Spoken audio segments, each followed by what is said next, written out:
मोदी के सामने शिवराज के लगे नारे, शाह नड्डा के चेहरे का उड़ा रंग। बीजेपी में पहली बार मोदी के सामने किसी दूसरे नेता के लिए हुए नारेबाजी। शिवराज से सीएम पद छीनकर मोदी ने बढ़ा ली अपनी मुसीबत। मध्य प्रदेश में नए सीएम ने शपथ ले ली है।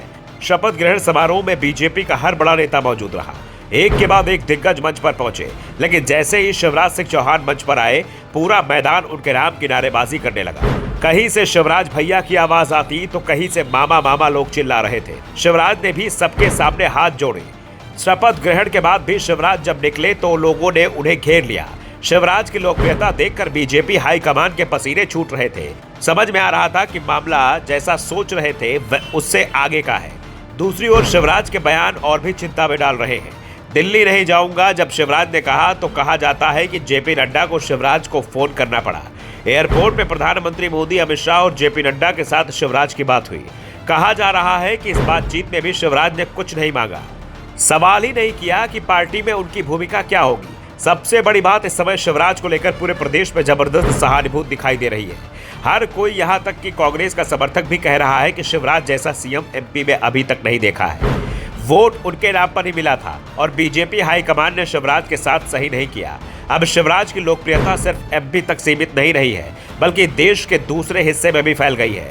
जिस तरह के वीडियो शिवराज सिंह चौहान के वायरल हो रहे हैं, उससे बीजेपी हाईकमान के सर्दी में भी पसीने छूट रहे हैं। शिवराज बेहद सख्त बयान दे रहे, लेकिन लहजा बेहद नरम रखे हुए हैं। उनके बयान हाईकमान को परेशान कर रहे हैं, लेकिन वो शिवराज के खिलाफ एक लाइन भी कहने की हिम्मत नहीं जुटा पा रहे। ऐसे में ये सवाल भी उठ रहे हैं कि शिवराज जिस तरह हाईकमान को आग दिखा रहे हैं और उनके बयानों में जो आत्मविश्वास झलक रहा है, उसके पीछे कौन है।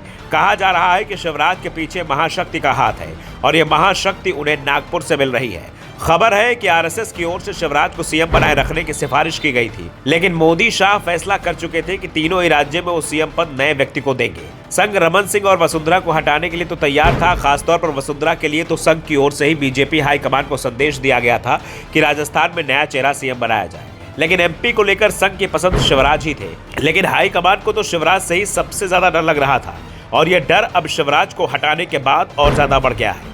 मोहन सिंह के शपथ ग्रहण के दौरान जिस तरह से शिवराज के नाम के नारे लगे, उससे साफ हो गया है कि शिवराज एमपी में पीएम मोदी से ज्यादा लोकप्रिय है। वो बात अलग है कि मोदी भक्तों के सर्वे में शायद पीएम मोदी ही सबसे ज्यादा लोकप्रिय नेता दिखाई देंगे। फिलहाल शिवराज शांत हैं और अपनी बारी का इंतजार कर रहे हैं।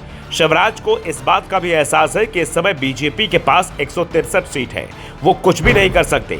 लेकिन यह भी साफ है कि भोपाल में रहकर वो राजनीति का पावर सेंटर जरूर बने रह सकते हैं।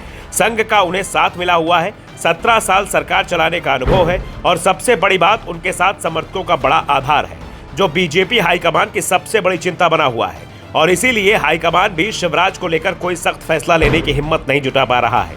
दूसरा डर संघ को लेकर भी है। शिवराज संघ के पसंद बने हुए हैं, संघ उनमें भविष्य का नेता देख रहा है। अभी शिवराज की उम्र 64 साल ही है। ऐसे में अगले 15 सालों तक वो राजनीति आसानी से कर सकते हैं, इसलिए उन्हें चुका समझना बीजेपी पर भारी पड़ सकता है, क्योंकि उम्र में शिवराज पीएम मोदी, अमित शाह और जेपी नड्डा तीनों से बहुत छोटे हैं, लेकिन राजनीति अनुभव के मामले में नहीं। Bureau report, the Navdarpan news.